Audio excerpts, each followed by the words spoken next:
To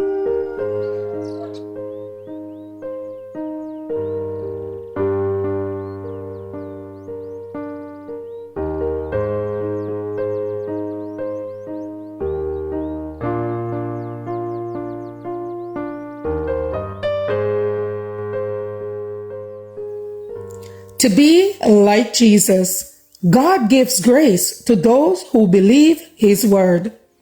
But without faith it is impossible to please Him, for he that cometh to God must believe that He is, and that He is a rewarder of them that diligently seek Him. Hebrews 11 and verse 6. I have been shown that many have confused ideas in regards to conversion.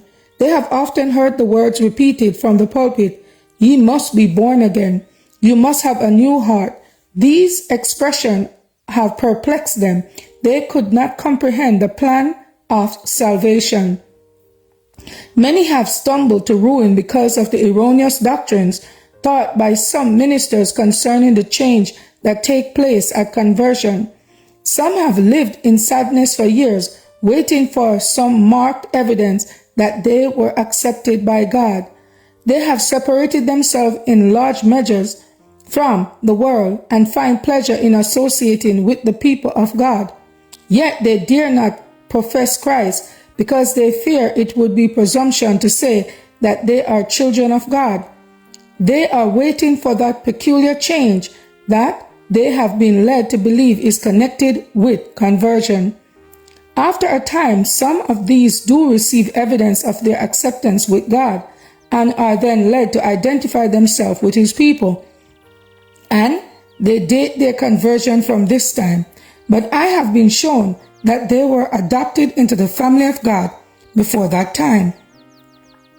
God accepted them when they became weary of sin and having lost their desire for worldly pleasures, revolted to seek God earnestly, but failed to understand the simplicity of the plan of salvation. They lost many privileges and blessings which they might have claimed had they only believed when they first turned to God that He had accepted them. Others fall into a more dangerous error.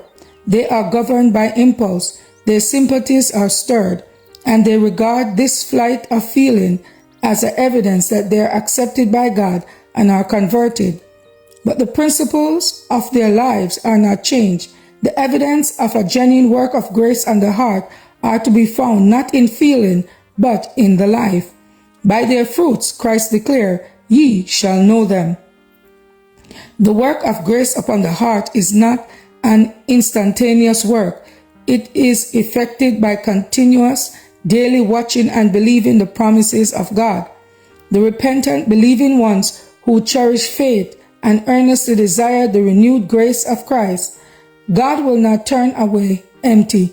He will give them grace, and ministering angels will aid them as they persevere in their efforts to advance.